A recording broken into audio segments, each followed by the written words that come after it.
Magandang tanghali mga idol. Ito yung sausawan ni Direto.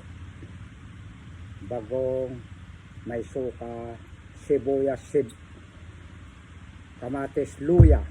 Ayan. Tapos po eggplant. Ito na po yung mga inihaw na okra. Oh. Yan, inihaw ng palaya. Ito naman yung kangkong. Ito yung bida. Ayan. Kain tayo mga idol. Konti lang ang kanin ko. 3 dragon fruit ang kinain ko.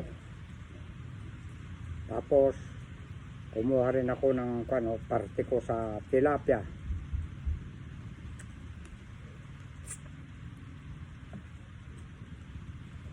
Kain tayo mga idol.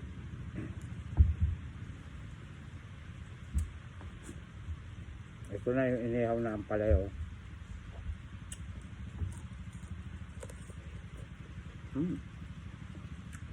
Half cook lang.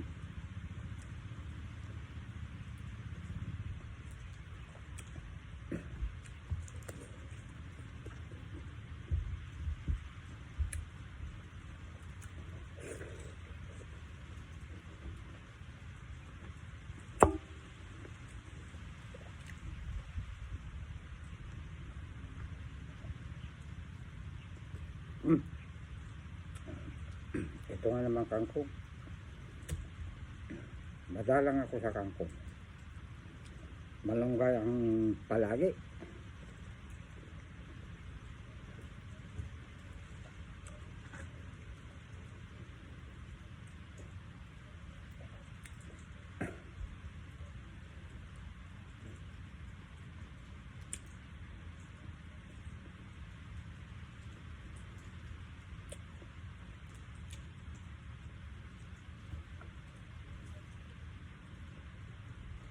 Ito na po yung eggplant. Ay, napakasarap. Ang bango mga idol pagka inihaw.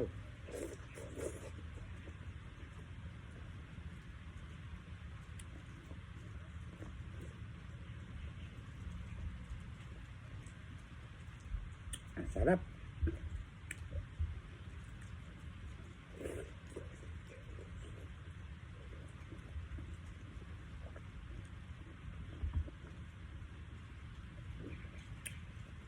Maraming nanghihingi sa pipino ko.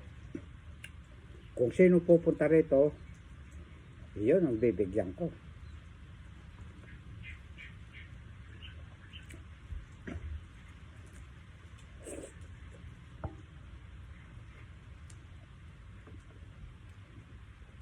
Inihaw na okra. Ang sarap. Manamis-namis mga idol ko.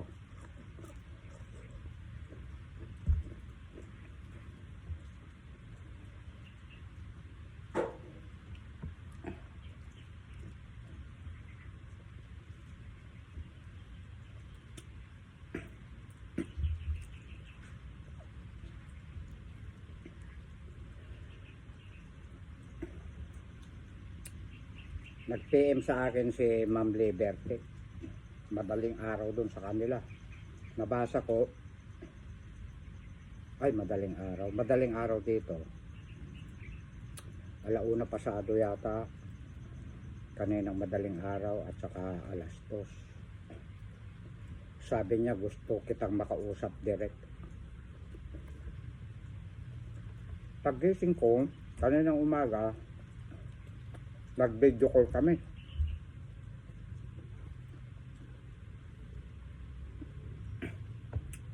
Marami siyang ikinuwento.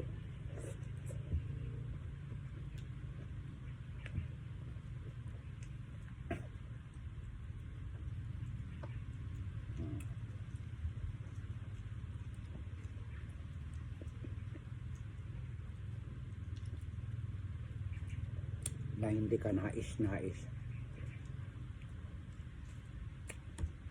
Kaya yun ang sinasabi ko, na ang ugali ng isang tao, hindi po natin maitatago. mararamdaman ng mga tao kung mabuti ka o masama ka. Ayun, naramdaman niya. Marunong makiramdam din si Ma'am Bete ng hindi magandang tao at mabuting tao.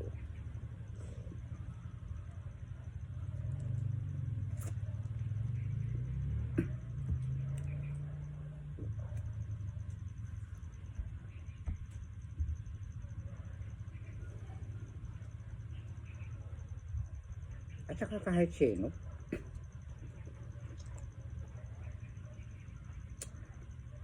minsan kung maitago natin sa mga ibang tao, malilin lang natin sila, paniniwalaan ka.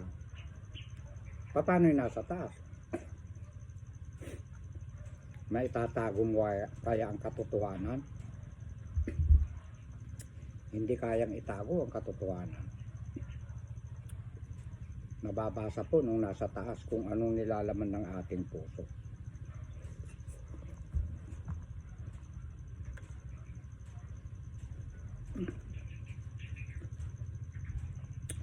Mahigit 1 oras kami nagkwentuhan ni Ma'am Betty.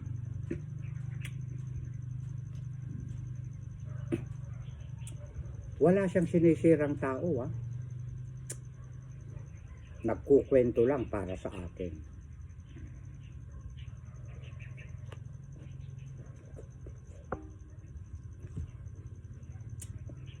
Nung una namamagitan siya.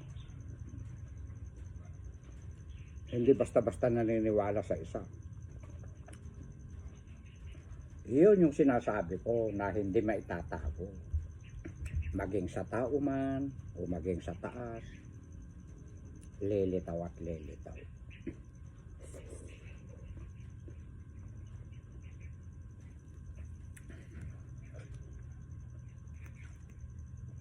Kinukumusta niya ako lagi.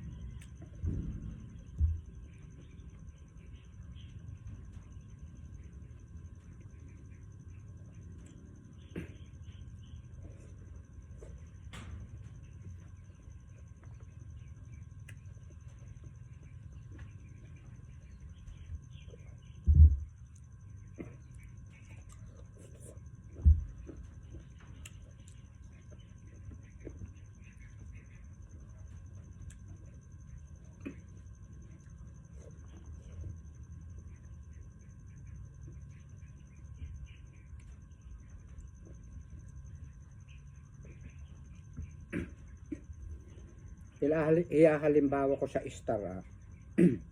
Halimbawa binigyan tayo ng 2 star.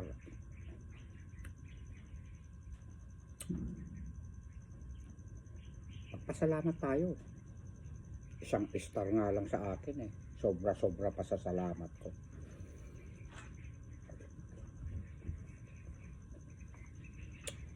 Kung sakali man nabigyan siya sa iba, nagbigay siya sa iba ng 40 star, huwag tayong maiinggit.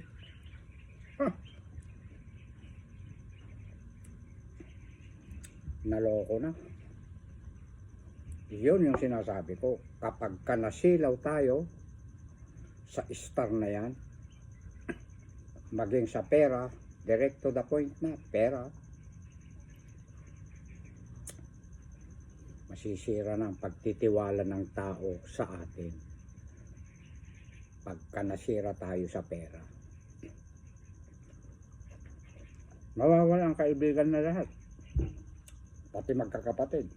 Pinag-aawayan nga ang pera, eh. Pati sa lupa, lote. Ayan, may mga ganyan.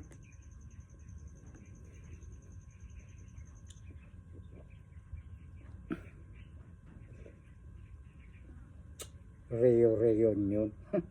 Hindi ako sumasang-ayon sa reunion.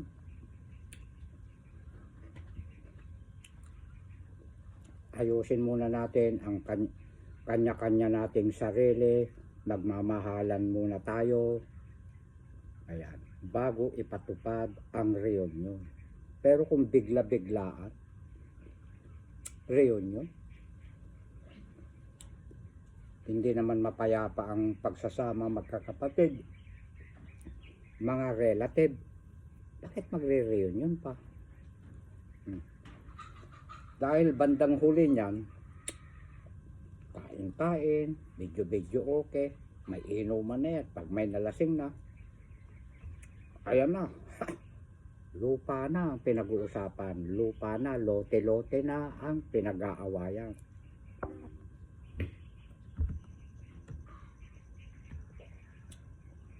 Kaya yung mga taong kwan,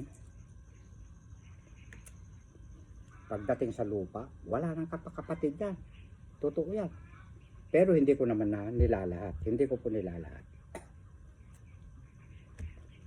Mapapwesto lang sila ng maganda, na may lupa na sila, may lote na sila.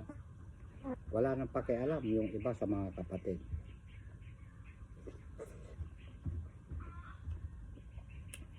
Ang tanong,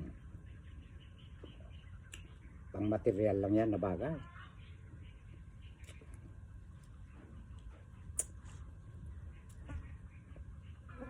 Hindi natin pagmamay-ari ang lupa. Hiraman lang yan kaya ang lupa. Kahit nakapangalan sa yung titulo, balang araw, iba ang may-ari dyan. May-ari.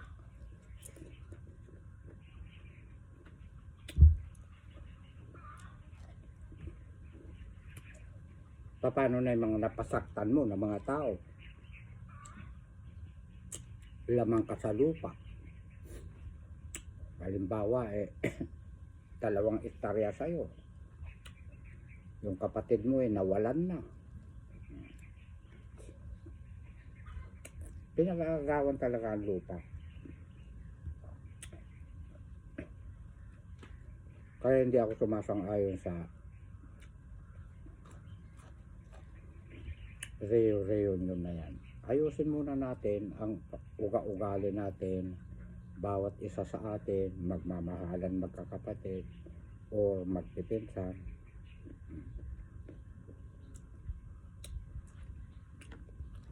Pag naramdaman na natin ang bawat isa sa atin nagmamahalan, doon pwede nang ipatupad ang reunion.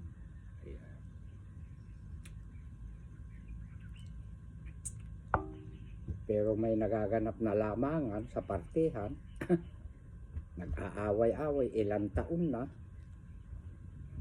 Pagkatapos reunion para magkakasundo-sundo, hindi na magaganap yun na magkakasundo-sundo.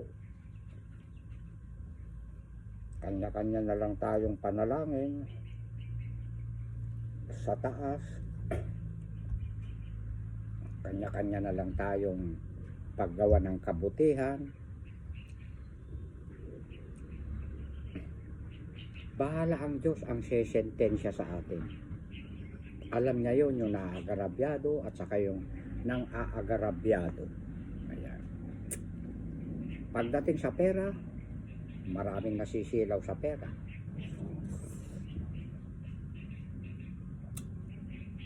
Napapatayan yan ang dahil lang sa pera.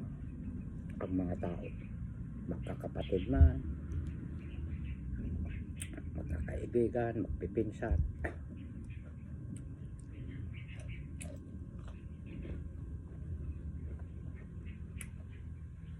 Kaya mas nanaisin ko pa na kwan doon ako sa malayo.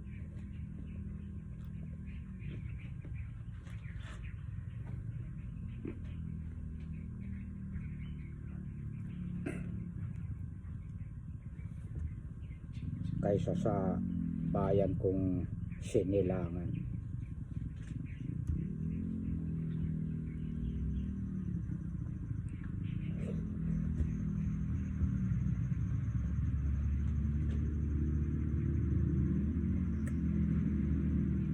Kapag ka nasira tayo sa isang bagay tungkol sa pera, wala nang pagtitiwala ng tao sa atin. Kasi kwan na mukhang pera na tayo eh. Nagbabago ang anyo natin pagdating sa pera.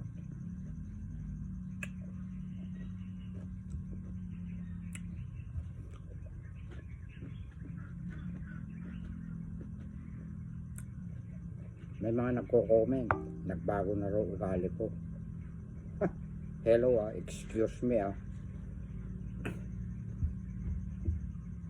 Nababasa nyo ba ang puso ko? Iyon ang tanong. Hindi nyo kayang basahin ang puso ko. Kung ano ang mga plano ko sa mga darating na araw. Loobin po nung nasa taas. Ang nakakabasa lang ng puso natin, bawat puso natin, yung pong nasa taas.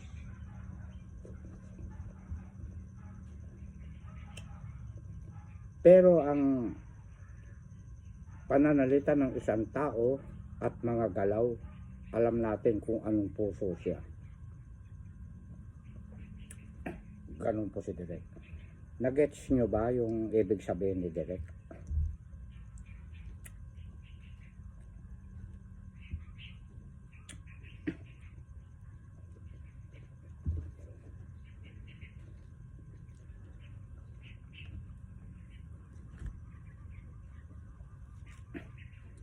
Maraming kwan nalalagutan na ng hininga. Nawawala na dito sa balat ng lupa. Mga magkakapatid, magpinsan, etc. Dahil lang pinag-aawayan ng lupa at saka pera.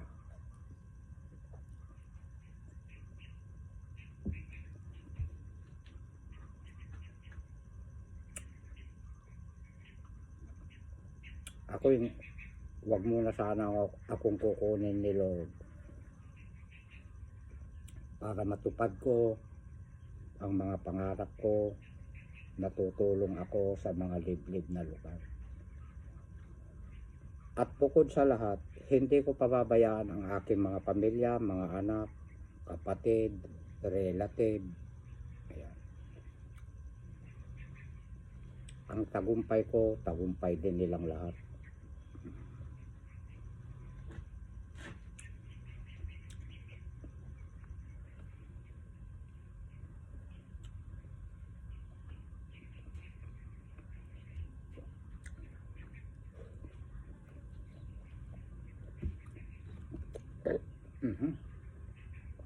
Hindi ako nakakuha ng tubig ko. May natirang 3 ampalaya, may natirang okra, at saka 2 eggplant. Hapunan ko ito. Itong kangkong at saka malunggay,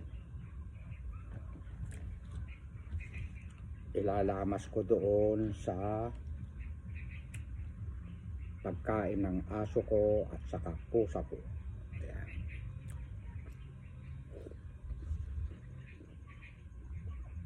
Nakatagpo ako doon ng kwan. Ang ganda, lalaking dragon fruit. Pumutok na gano'n, konti lang ang putok, 3. Kinain ko. Gan pala ang dragon fruit. Pag umihi ka, kulay nun, dragon fruit na yun. Pati sa dumi mo. Maganda sa katawan. Ang dragon fruit, mga idol, may nagko-comment na sobrang tamis daw. Hindi po. Yung mga kumakain po ng dragon fruit na Istanbul pa na ganun, lalagyan ng maraming asukal, gatas at kung ano-ano. Ayaw ko ng ganun. Saka madulas pagka hinigop mo mas nanaisin ko pa na walang ilalagay, pero minsan binubudburan ko konting asin, masarap. Nagsisili pa ako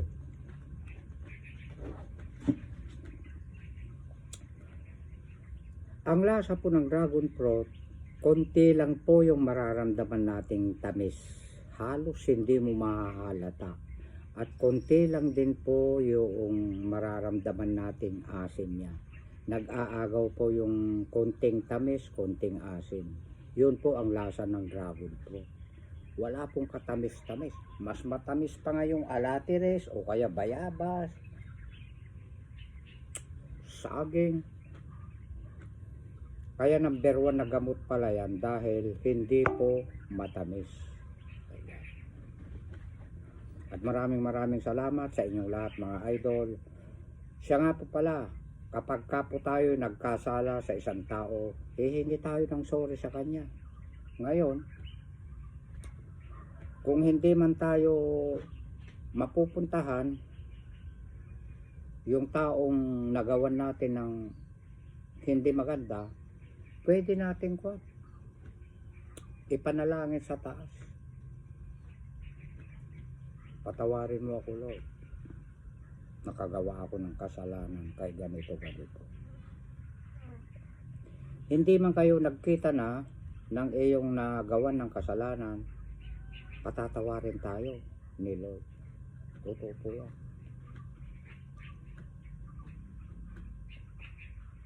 O, diba? Kaya bago tayo kunin ni Lord at meron tayong nagawa ng kasalanan, magpatawad na tayo. Ipanalangin na tayo na nagsisisi tayo. Hindi man personal na harapin mo yung tao, pakikinggan ka nung nasa taas. Kapag ka naman may umaaway sa atin, huwag natin gagantihan ng kasamaan, kundi daigin natin ang mabuti, ang masama. Totoo po yan.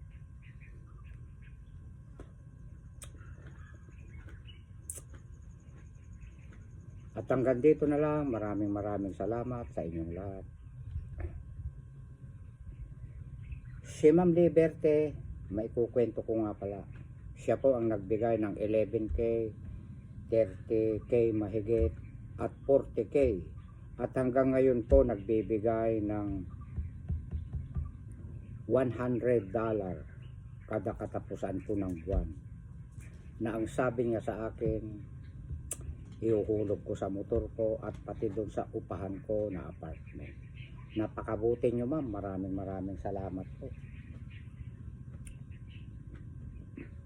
Magpagaling kayo, ma'am. At ganun din kay Lola. Magpagaling ka rin, Lola. I-PM mo naman ako. Ayan.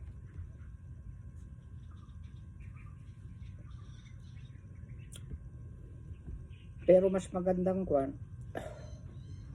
kung sa FB Reels tayo nagkasala, pwede rin nating i-comment doon